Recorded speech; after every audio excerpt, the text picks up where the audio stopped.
Horacio querido, ¿cómo estás? ¿Cómo estás, Nacho? Todo muy bien. Bueno, a ver, ¿qué información tenés? Primero, reacción de los mercados y después del presidente de la Nación. ¿Cómo lo vivió? Bueno, a ver, fue un día eufórico en realidad porque ni el mercado claramente no apostaba a esta elección. Yo creo que el gobierno tampoco apostaba a tener esta elección y entonces el resultado es lo que terminás viendo. Resultado político primero, reacción positiva de los mercados después. Fíjate, tres datos claves que me parece que tenés que tener en cuenta. Los ADRs, los vas a escuchar hablar, los vas a escuchar hablar ahora mucho tiempo. ¿Qué son los ADRs? Claro. Bueno, más allá de esa sigla que es una sigla en inglés, en realidad lo que representa son las acciones de empresas argentinas que cotizan en Nueva York. Es para un grupo privilegiado. Para un grupo privilegiado. Lo vas a escuchar mucho. ¿Sabes por qué? Porque es un día inédito hoy. Hasta inédito? 48% subieron las acciones, los ADRs. ¿Cómo no me avisaste, Horacio? Yo como hubiera comprado. No sé ni lo que es un ADR, bueno, pero hubiera comprado. Lo podés comprar, lo podés comprar. No, ya subió 48. ¿Cuánto más va a subir? ¿No vas a apostar por el mercado este? Bueno, te cuento. Mirá, otro para tener en cuenta. Sí. El riesgo país. Volvió a hacer funcionar el riesgo país. ¿Te acordás que 2001, nos hace recordar 2001, donde el riesgo país subía todo el tiempo? En los últimos tiempos el riesgo país empezó a subir. Sí. Bueno, hoy se quedó por el piso el riesgo país comparado con lo que veníamos. ¿En cuánto quedó? Sigue siendo alto, alrededor de 700 puntos básicos. Bueno, bien, sí.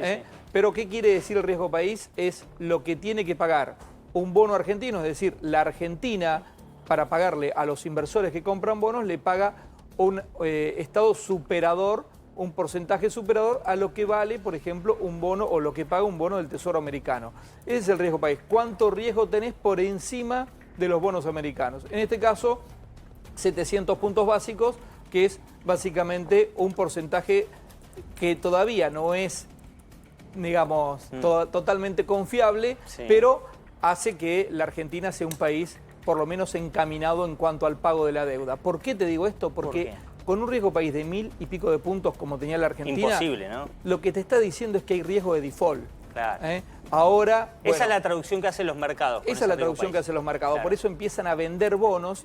Cuando hay mayor oferta, obviamente el bono se cae y por lo tanto lo que sube es el riesgo país. Imagínate que esto es como un sub y baja. Claro. Si sube el riesgo país es porque los bonos caen.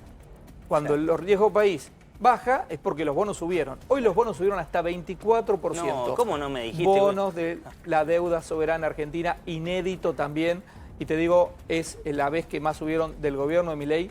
Y si analizamos un poco más, te digo que en la última década no hubo un aumento en un día tan grande. Epa, lo quiero sumar, ¿te parece? Lo sumamos un amigo, a Ignacio Olivera Dol. ¿Te parece, Horacio? Lo sumamos a esta charla muy interesante de política, de economía. Se vienen los cambios en el gabinete, hay señales a los mercados, se viene un gran pacto y se viene la proyección de lo que fue el pacto de mayo en reformas concretas. Vamos a hablar con Ignacio Olivera Dol. Nacho, ¿cómo estás? ¿Cómo estás, Nacho? Buenas tardes. Un gusto como siempre hablar con vos. Bueno, acá estábamos con Horacio, los mercados, una jornada inédita. ¿Tiene que ver con lo que pasó estrictamente ayer o también crees con esto que decía de la posibilidad de sacar un pacto de mayo o reformas concretas? El presidente hoy habló de reforma laboral, reforma previsional, tal vez reforma tributaria. ¿También tiene que ver con el futuro inmediato, el mediano plazo? Bueno, es la reacción a un escenario que se habían trazado que era muy pesimista. Creo que si hay algo para notar es que los mercados estaban mucho más pesimistas, incluso que las encuestas esta vez se habían desacoplado de estas expectativas que iban trazando las encuestas, que no eran muy buenas para las elecciones, pero incluso así los mercados estaban todavía mucho más pesimistas y lo que estamos viviendo ahora es la reversión de esas expectativas, como si fuera el efecto que vimos en agosto de 2019, pero justamente de manera inversa, ¿no? O sea, lo mismo que pasó con un sesgo pesimista en agosto de 2019, estamos viendo con un sesgo optimista en estos momentos, justamente porque las expectativas estaban tan alejadas de lo que terminaron dando los resultados electorales que el impacto en precios es muy fuerte. Y un poco con lo que describían recién, vimos, creo que la mejor noticia del día es la la caída en el riesgo país, ¿no? De 400 puntos en solo un día. Eso la verdad que fue sorprendente y puede allanarle el camino a la Argentina al financiamiento en el exterior con alguna mejora más en los próximos días o en las próximas semanas. Sí. Y como dato quizá todavía como para seguir de cerca está el tipo de cambio, que si querés después Sí, se lo hablamos desplomó, un poco. ¿no? No, se desplomó. Pero No, pero mirá, sí. Nacho, A acá ver. hay un tema, porque se desplomó, pero es la pieza todavía que falta, como decía hoy un trader, la pieza que falta en el rompecabezas. Porque si bien hay mucho entusiasmo, todavía existe la sensación de que el tipo de cambio de equilibrio está un poco por encima de lo que habíamos visto en las últimas semanas, ¿no? La Argentina, si bien ahora está en un escenario mucho más prometedor, el tipo de cambio de equilibrio que cierra las cuentas de Argentina con la foto actual puede ser un poco más alto y eso se está notando un poco en el mercado. Hoy bajó cerca de un 10% el tipo de cambio, pero empezó a rebotar y la baja quedó en 4% nomás, ¿no? Claro. Se está Nacho. notando en el mercado que la falta de oferta, incluso con el buen escenario, Claro. el buen impacto de las elecciones, todavía persiste, ¿no? en Claro, el o sea, mercado. la cotización del dólar no va de la mano de lo que está pasando en los mercados con los bonos, los ADR, lo que decía, lo que nos contaba Horacio. Ya voy con Horacio, pero te Exactamente. quiero consultar. A ver, el viernes comprar un ADR de una empresa en Nueva York era una utopía, ¿no? Corríjame, yo no hubiera dicho nunca que la Libertad Avanza ganaba en Provincia de Buenos Aires y cubro política hace muchísimos años y no en ningún escenario me lo daban ganando en Provincia de Buenos Aires. Si invertías eras muy arriesgado. O sea, Esa es la estabas realidad. timbiando. Si yo Sí, invertía claro. el viernes estaba timbiando. Y sí. Claro. Y sí. Ahora, ¿qué se puede ver en los próximos días, Nacho? Bueno, vamos a estar siguiendo ¿Gente como muy de yo cerca. yendo detrás y comprando ahora? ¿O gente esperando un poquito?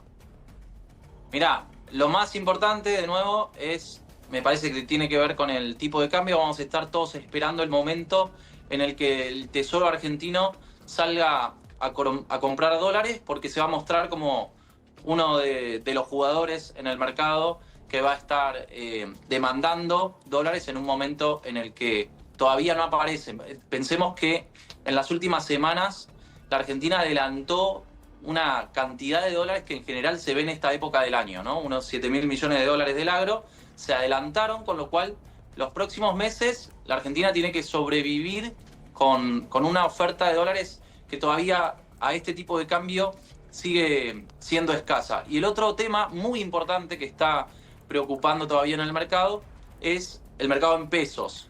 Todavía las tasas de interés siguen muy altas y los bancos tienen que resolver esto. Muchas empresas tienen que resolver problemas de liquidez más allá de las buenas noticias que tuvimos en las elecciones. Entonces me parece que buena parte de lo que esté mirando el mercado se va a jugar por el lado del mundo pesos también, ¿no? ¿Qué es lo que va pasando con las tasas de interés? Claro. Bueno, Horacio, a ver, ¿cómo se viene el vínculo entre el gobierno y las empresas, de los empresarios argentinos? Ya sabemos lo que está pasando con el exterior, ya sabemos el vínculo, pero bueno, vimos un Federico Sturzenegger muy crítico de los empresarios en IDEA, en el coloquio, mandando algún mensaje diciendo, bueno, ustedes les pedimos que colaboren con el tema de la reforma laboral. ¿Cómo se viene ese vínculo? ¿Cómo te lo imaginás? Bueno, a ver, hay dos cuestiones que las empresas, más allá del tipo de cambio, que sobre todo el sector industrial lo está reclamando, un tipo de cambio, como bien decía Nacho, que tiene que ser un poco más alto del actual y sobre todo el de hoy, ¿no? Que cayó, pero esa es la posición de los industriales, porque dice que, bueno, equilibrame la cancha, yo compito, pero con este tipo de cambio me dejás bastante afuera. Claro. Eso es una parte, digamos, si le hablas a ese sector va a reclamar un tipo de cambio más alto. Pero en líneas generales, lo que reclama ese sector y todo el empresariado en general, básicamente está atado a la reforma laboral y a la reforma tributaria. Dos cuestiones que el gobierno de Javier Milei las tiene en la cabeza, las quiere aplicar, pero para aplicarlas necesitaba tener mayor poder en el Congreso. Por eso siempre decía Javier Milei que esa era la segunda parte de su gobierno. Ahora, bueno, con un Congreso más favorable hay que ver si las aplica y eso de alguna manera compensaría una parte importante del reclamo empresario. Hasta ahí todo bien. Lo otro después es economía. Creo que lo que nos tenemos que centrar acá también es que no te olvides que hace apenas 15 días hablábamos en este mismo programa que lo que había pasado con las reservas era realmente preocupante, que la Argentina había tenido que vender muchísimas reservas en un día y que había tenido que ser rescatada por Estados Unidos. Creo que lo que no tiene que pasar, volver a pasar, es eso. Y ahí está la posición del gobierno. Si va a comprar reservas con un dólar un poco más barato o si directamente, bueno, va a dejar pasar el tiempo y esperar, por ejemplo, la buena cosecha de trigo, más allá del adelanto que ya hizo el campo. Gracias, Nacho Liberador. Gracias, Ignacio, por este ratito. Como siempre, un lujo hablar con vos. Un gustazo. Gracias, un abrazo grande a todos. Bueno, ahí pasaba el querido Nacho. Repercusiones